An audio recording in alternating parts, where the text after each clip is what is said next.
옥색 베네 저고리에 숨겨진 핏빛 비밀.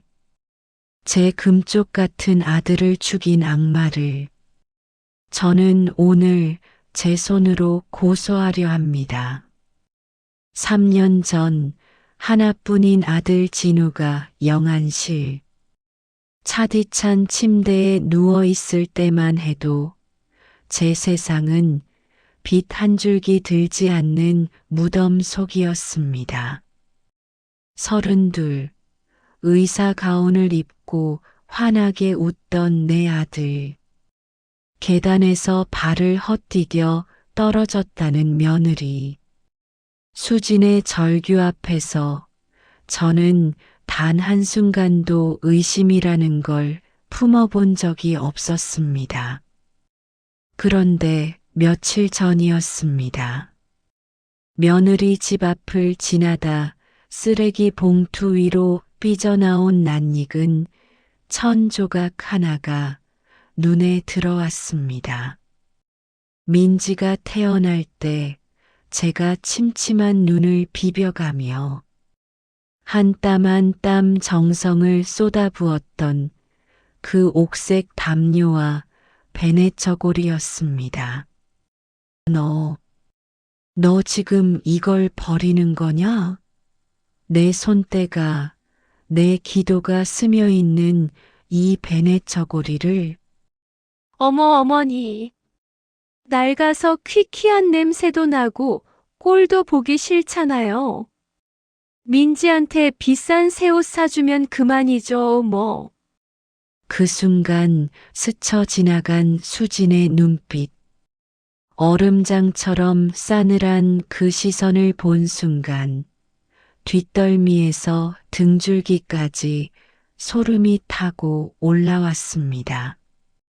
며느리가 문을 닫고 집 안으로 사라지자마자 저는 떨리는 손으로 쓰레기 봉투를 뒤져 옥색 담요를 가슴에 꼭 끌어안고 집으로 달려왔습니다. 눈물을 훔치며 담요를 쓰다듬는데 손끝에 무언가 딱딱하고 낯선 것이 만져졌습니다.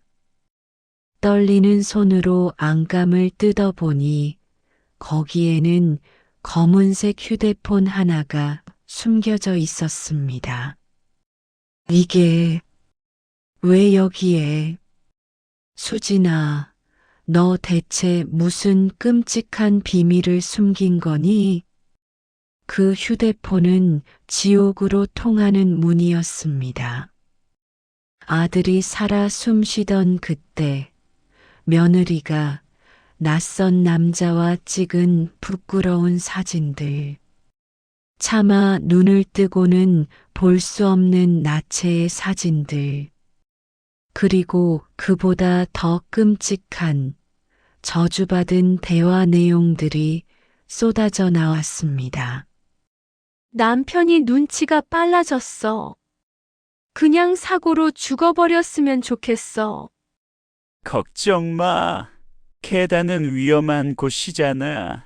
조금만 참으면 우리 세상이야. 메모장에는 오후 3시 남편 혼자 있을 때 계단 밀어버릴 것이라는 악마도 치를 떨 문장이 적혀 있었습니다. 내 아들은 사고로 죽은 게 아니었습니다. 살해당한 것이었습니다.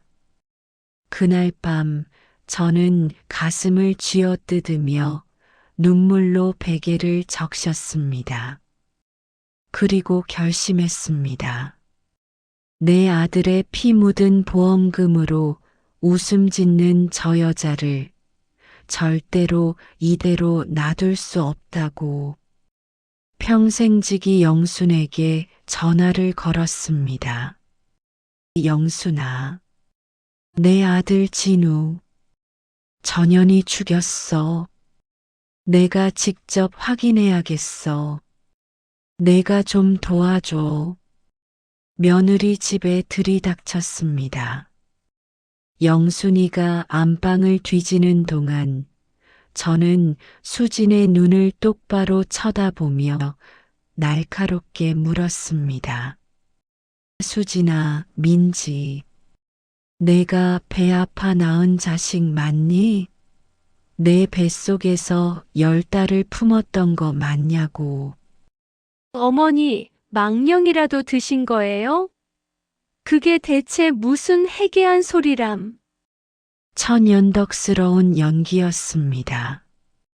하지만 그날 영순이가 서랍 깊숙한 곳에서 찾아낸 서류는 더욱 충격적이었습니다. 민지의 진짜 엄마는 4년 전 실종된 23세 어린 미혼모 이희주라는 아이였습니다. 수지는 아이를 가질 수 없는 몸이었고 그 절망 속에서 악마가 되었습니다. 불쌍한 미혼모를 죽여 뒷산 어둠 속에 묻고 갓난아기를 훔쳐 가짜 배를 불린 채 임신한 척 연기하며 우리 진우마저 속였던 것입니다. 경찰 형사들이 들이닥쳤습니다. 수지는 가방 가득 돈다발을 쑤셔 넣고 민지의 손을 잡아 끌며 공항으로 도망치려다 덜미를 잡혔습니다. 수갑을 찬 수지는 더 이상 제가 알던 며느리가 아니었습니다. 그녀의 얼굴에서는 천사의 가면이 완전히 벗겨져 있었습니다. 그 망할 할망구가 다 망쳐놨어. 그 담요를 왜 뒤져서 내 완벽한 인생을. 수감되는 순간까지도 수지는 저를 독사처럼 노려보며 저주를 퍼부었습니다. 조사 결과는 더욱 경악스러웠습니다. 그녀는 보험금을 노리고 남편을 죽였을 뿐만 아니라 민지의 친엄마와 친아빠 그리고 자신이 간호사로 돌보던 무력한 노인 환자들까지 돈을 위해 차례차례 숨통을 끊어버린 연쇄살인마였습니다. 그로부터 18년이라는 긴 세월이 흘렀습니다. 저는 피 한 방울 섞이지 않은 민지를 제 목숨보다 귀하게 키워냈습니다. 내 아들 진우가 제 자식인 줄 알고 목숨처럼 아꼈던 아이였으니까요. 핏줄보다 더 진한 것이 정성이고 피보다 더 뜨거운 것이 사랑이니까요. 그게 바로 천륜 아니겠습니까? 엄마? 아니, 할머니. 저 의사시험 합격했어요? 아빠처럼 아픈 사람들 고쳐주는 의사가 될게요. 어느덧 당당한 숙녀가 된 민지가 제게 선물 하나를 내밀었습니다.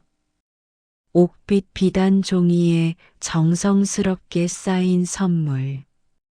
떨리는 손으로 포장을 뜯어보니 그 안에는 제가 예전에 떴던 것과 똑같은 옥색 담요가 들어 있었습니다. 이건 제가 직접 뜬 거예요. 할머니가 저를 지켜주신 것처럼 이제는 제가 할머니를 따뜻하게 덮어드릴게요. 그날 밤 저는 그 담요를 덮고서야 18년 만에 처음으로 깊은 단잠에 들 수 있었습니다. 진우야, 이제는 편히 쉬거라. 내가 사랑했던 이 아이, 내가 세상에서 제일 행복하게 키워놨다. 하늘에서도 보고 있니? 우리 민지 참 장하지. 이제 애미 걱정은 덜어도 좋다. 거기서 편히 쉬어라, 내 아들아. 쓰레기통에서 건진 낡은 담요는 비극의 시작이었습니다. 하지만 손녀가 직접 떠준 이 옥색 담요는 우리 가족의 희망이 되었습니다. 진실은 한때 가려질 수 있어도 결코 영원히 묻히지는 않는 법입니다.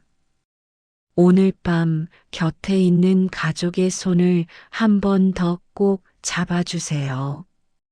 피보다 진한 것이 사랑이고 진심보다 강한 것이 정성입니다. 시청해 주셔서 고맙습니다.